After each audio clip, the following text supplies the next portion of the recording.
Remember that old saying, one born every minute? No longer.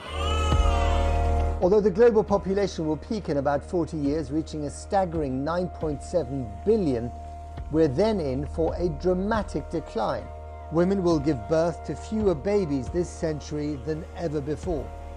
This means that by 2100, most countries will see their current populations shrink, and some 23 countries will see them plummet by more than 50%. Top of the list, the usual suspects of declining reproduction: Japan, Italy and Spain, but also Thailand and yes, even China, now still the world's most populous nation, but said to be overtaken soon by India. And Nigeria is projected to have 800 million people, becoming the world's second biggest country. If the average rate of fertility drops below 2.1 children per woman, populations decrease. In 1950, women were having an average of 4.7 children in their lifetime. In 2017, the rate nearly halved to 2.4. It is projected to fall below 1.7 by the turn of the century. The study predicts that the elderly will outnumber the under-20s by the end of the century, with 2.37 billion over 65s compared with 1.7 billion under the age of 20. And the number of children under 5 is predicted to drop more than 40%. The reason? As girls get better access to education and contraception, the birth rate falls. It is potentially good news for the environment, but it also means fewer taxpayers and fewer people to care for the swelling ranks of the elderly. Well, joining me now from Seattle is the author of the report, Christopher Murray, who's Professor of Global Health at the University of Washington, and Molly Scott-Cato, Professor of Economics at Roehampton University and a former Green Party MEP. Professor Murray, first of all, I mean, this is going to turn some things upside down and inside out, isn't it, if you're living in what is now an advanced developed economy? It is. We're going to be moving into this inverted population pyramid where the older age groups have more people in them than the age group behind them. And we've never experienced that. And I think that really has profound consequences on every aspect of life. And what will the changes be in China and India? They'll be quite different, won't they? It will. In China, the working age population has already begun to decline. The state council there is very aware of this, and they're aware of the sort of economic threat it poses. But fertility is very low. There's no sign it'll come back.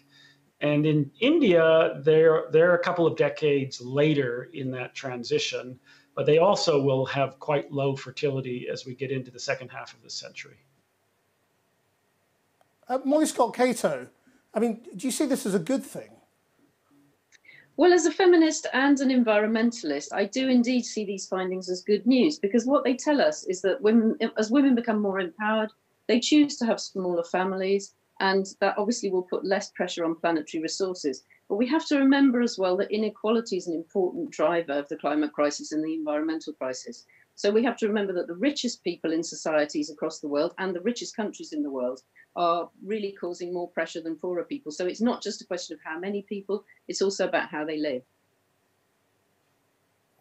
How should we view this in Britain, though? Because our population here isn't going to change that dramatically and isn't going to tail off the way it's going to in Spain and Italy and Portugal. So can we sort of sit smug and pretty, or are our lives going to be changed by what's going on elsewhere in the world? Well, I think the pattern that the report shows is that countries in the global north, some more than others, but including Britain, will have an increasingly elderly population, and countries in the global south will have a younger population. And I think that will lead us towards a situation where we really have a more rational approach to migration, and we need to learn to share the world's resources fairly across countries, rather than to have this idea of always defending our borders. Professor Murray, I mean, when you look at the realities of how countries are going to have to embrace migration, particularly from Africa and India, where they're going to have growing populations, with where we are politically in the West. I mean, there's a collision coming, isn't there?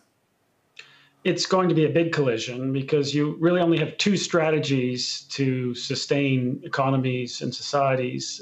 Make it easier for women to work and have children. And that's, of course, super important in its own right, but will increase fertility maybe by about 0.2 children per woman. So not enough to deal with the problem, but an important step. And the other strategy is migration. And so those societies that don't embrace migration will go into quite profound decline in the working age populations. Are we all going to have to work into our 70s and 80s?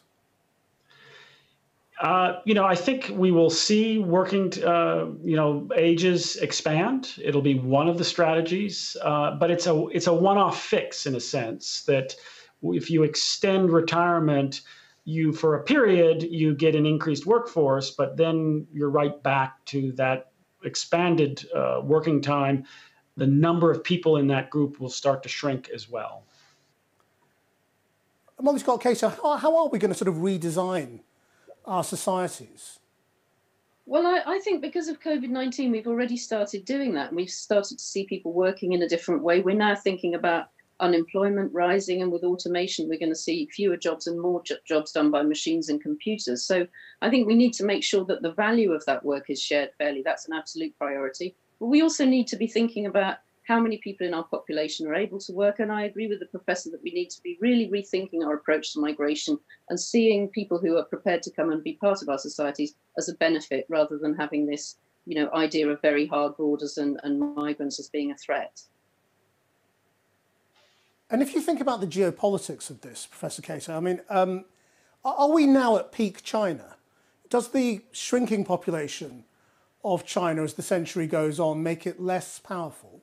Or will they just be richer per head?